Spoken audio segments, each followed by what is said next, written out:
बार प्यास बुझाने के लिए पानी मिलेगा।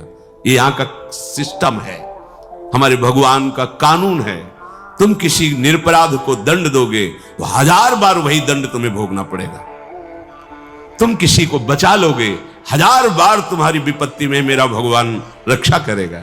अपनो परण विशार भगत को पूरो परण निभाऊं, जाचे जाचूं कहे तो बेचे से बिक जाऊं। कोई भी कार्य कर रहे हो आप, कितना सुंदर है।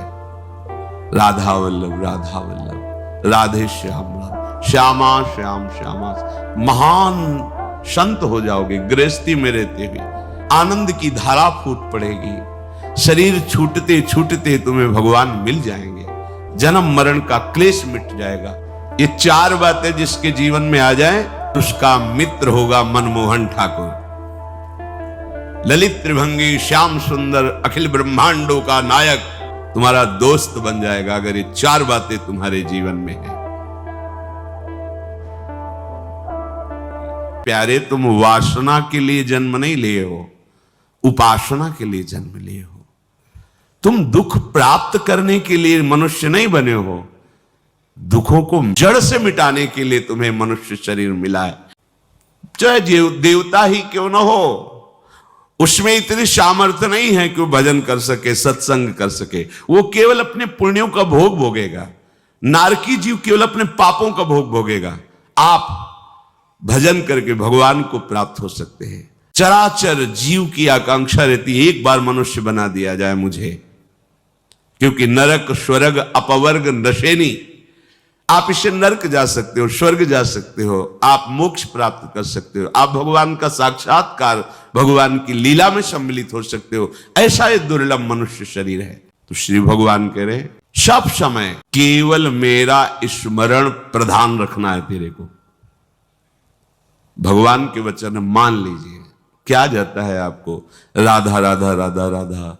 कुछ भी कार्य करो जो आपके व्यवहार में, आपके धर्मानुकूल, आपकी योग्यता के अनुकूल सृष्टि में सेवा मिली है, व्यापार, नौकरी, किसानी, पढ़ाई लिखाई, जो भी।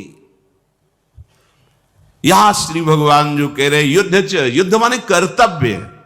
अर्जुन महावीर, अतिरथी वीर और क्षत्रिय कुल में उत्पन्न हुए, उनके लिए कर्तव्य सामने आ गया है। धर्म की रक्षा के लिए युद्ध करना।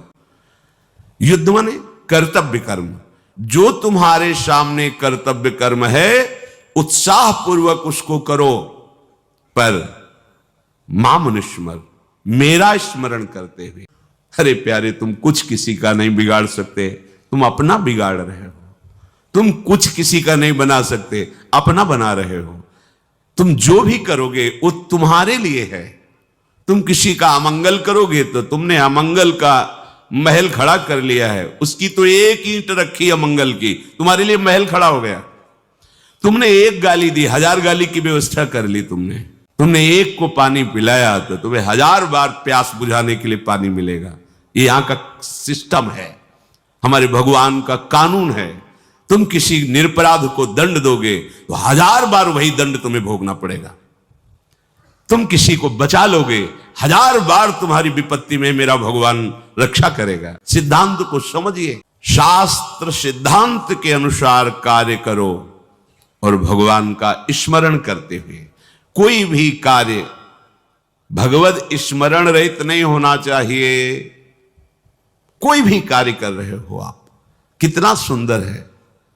राधा वल्लभ राधा वल्लभ, राधे श्याम राम, श्यामा श्याम श्यामा। महान संत हो जाओगे गृहस्थी में रहते हुए, आनंद की धारा फूट पड़ेगी। शरीर छूटते छूटते तुम्हें भगवान मिल जाएंगे, जन्म मरण का क्लेश मिट जाएगा। एक बिच्छू गंगा जी में बहते जा रहा था तो काशी की बात, एक संत स्नान कर रहे थे। देखा बेचारे के पास ऐसी बल वृत्ति नहीं है जिससे वो तैर कर निकल जाएगा। ऐसे उठाया, उसने डंक मारा, ऐसे फिर जल में गिरा, फिर उठाया, फिर डंक मारा, फिर उठाया। एक व्यक्ति दूसरा वहां खड़ा था, उसने कहा बाबा जी पागल हो क्या? वो तुम्हें बार बार डंक मार रहा है, तुम उसे क्यों उठा के बाहर फेंकना चाहते हो? बोले बेटा वो बिच्छू है, हम संत हैं।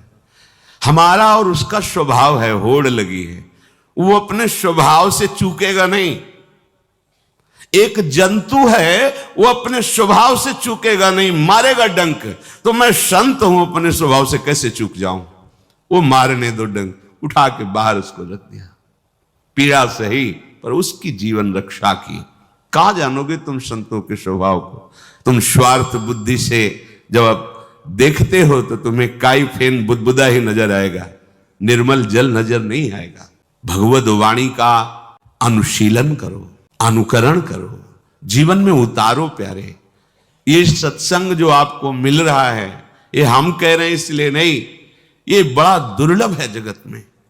सब सुलभ है, सत्संग मिलना दुर्लभ है। विश्व की समस्त शक्तियां एक साथ हमारा विरोध करें, पर हमारी जिससे प्रीति है उससे विचलित न कर पाए, उसे भाव कहते हैं। इसी भाव से ठाकुर को खरीदा जाता है। बेचे तो बिक जाऊं, भगवान कहते, भगत मेरे मुकुट मणि, मैं हूं भक्तन को दास, भगत मेरे मुकुट मणि। अपनो परण विशाल, भगत को पूरो परण निभाऊं, जाचे जाचूं, कहे तो बेचे से बिक जाऊं। अगर वो मुझसे कहे कि उसके लिए मैं भिक्षा मांग सकता हूं, मांगा बलि के यहां जाके। अगर जरूरत पड़े तो मैं उसके लिए बिक सकता हूं।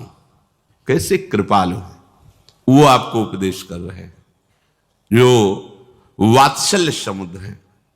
बैठा लो भैया, रोज सुनते हो। श्री भगवान कह रहे हैं, जो भी कार्य आपका धर्मयुक्त है, सत्संग सुनोगे, शास्त्र स्वाध्याय करोगे, तो आपको पता चलेगा कि आपका धर्म क्या है। नहीं तो पशु की तरह विचरण करते रहते हैं अपने लोग। पैसा कमाओ, भोग सामग्री एकत्रित करो, भोगो और मर जाओ, बस इतना ही क्रम है। देख लो ना, पैसा कमाओ, भोग सामग्री एकत्रित करो, भोगो और मर जाओ, इतना ही क्रम है बार बार। नहीं नहीं, ये क्रम नहीं है। पैसा कमाओ धर्म से, भोग सामग्री लाओ, ठाकुर सेवा में लगाते हुए प्रसाद रूप से पाओ, और जीवन जियो हरि के लिए। अब सार्थक हो गया जीवन। ये जिस शरीरधारी को ये चार बातें मिल जाए, वो रसिक सिरमौर हो जाएगा और उसका मित्र होगा मनमोहन ठाकुर। अखिल ब्रह्मांडों का नायक तुम्हारा दोस्त बन जाएगा, अगर ये चार बातें तुम्हारे जीवन में हैं। पहला, ब्रज में जन्म, दुर्लभ बात। अब हम इस पंक्ति में कैसे खड़े हों? ब्रज में जन्म हमारे हाथ की बात है, फिर तो हमारा मनुष्य जन्म गया। इसका क्या उपाय है कि इस पहली पंक्ति पे हम खड़े हो जाए? तो दीक्षा से नया जन्म माना जाता है। यदि वृंदावन रस का चिंतन करने वाले रसिक शिरोमणि सदगुरुदेव का आश्रय लिया जाए, तो आपका ब्रज में जन्म माना जाएगा, क्योंकि आपका नया जन्म हुआ है। ये शास्त्र सम्मत बात है कि दीक्षा एक नया जन्म होता है। जो दीक्षा देने वाला है वो हमारा असली माता पिता है। क्योंकि आप कहोगे नकली भी होते हैं, हाँ हाँ, ये नकली है शरीर, ये टिकाऊ नहीं है। 50 वर्ष, 80 वर्ष, 100 वर्ष। लेकिन गुरुजी ने जो जन्म दिया है वो दिव्य चिदानंद भाव देह की प्राप्ति का है, और वो अनंत काल तक प्रियालाल के समीप रहेगा। जो मंत्र मिलता है, जो नाम मिलता है, वो प्रभु मिल गए। अभी आप समझ नहीं पा रहे। चेक हाथ में आ गई अरब रुपया की, तो अरबपति बन गए, पर अभी 1 रुपया खर्चा करने के लिए हाथ में नहीं है। अब वो कार्य उसका आगे बढ़ेगा। आप बैंक जाएंगे, वहां जांच होगी, आपको पैसा 1 अरब, पर आप अरबपति उसी समय बन गए जब चेक आपके हाथ में है। ऐसे ही दीक्षा मिली तो आप प्रभु के उसी समय हो गए। आपकी स्वीकृति, आज से मैं वैष्णव हो गया, श्री हरि का हो गया। सही बात तो यह है कि उन्होंने हमें स्वीकार किया है, इसीलिए हमारी दीक्षा होती है, इसीलिए हमें सदगुरुदेव मिलते। हमारे भाग्य का विषय नहीं, प्रियालाल ने मुझे घसीटा है, प्रियालाल मुझे स्वीकार किए। जिस दिन दीक्षा मिली उसी दिन चेक जैसे हाथ में मिली और अब पति बने, उसी दिन आप प्रभु के हो गए, उसी दिन भगवत प्राप्ति के अधिकारी हो गए। इस मार्ग में यही तो बड़ा लाभ है। अगर नाटक से भजन करोगे तो तुम्हें सत्य भजनानंदी बना देंगे प्रभु, ये बड़े कृपालु हैं। तो दीक्षा नया जन्म माना जाता है। तो हमने यदि वृंदावन ब्रज के रसिक शिरोमणियों का आश्रय लेकर उनसे दीक्षा ली तो हमारा नया जन्म हो गया। तो हम शरीर के जन्म में तो ब्रह्मा के विधान से चलते हैं, लेकिन दीक्षा के जन्म में साक्षात श्री हरि के विधान से चलते हैं। हरि ने मुझे जन्म दे दिया, अब हम पक्के ब्रजवासी हुए, क्योंकि हमारा जन्म हो गया। क्या? दीक्षा जन्म। इसे कोई नहीं काट सकता त्रिभुवन में, यह सिद्धांत है। अच्छा, ब्रज में सुअर कुत्ता कीट पतंग के रूप में जन्मे, अहो भाग्य, महापुरुषों ने मांगा है। पर कह रहे दूजो मानुष तन, और कई मनुष्य शरीर से, तो हम कथा कह सकते हैं, सुन सकते हैं, नाम कीर्तन कर सकते हैं, नृत्य कर सकते हैं, प्रभु के लिए चीख चीख कर पुकार सकते हैं, और हम प्रभु की सेवा कर सकते हैं। आप निराश नहीं होंगे, ये सिद्धांत मान लीजिए। दीक्षा एक नया जन्म, तो हम भी ब्रजवासी। इसलिए मनुष्य जन्म और ब्रज में जन्म, और इसके बाद तीसरी बात कह रहे हैं, हरि मिलन की लालसा, भगवत प्राप्ति का उद्देश्य। ये जो चार बातें बता रहे बड़ी दुर्लभ है। ब्रज में जन्म, मनुष्य शरीर से जन्म, और हमारे हृदय में भगवत प्राप्ति की लालसा।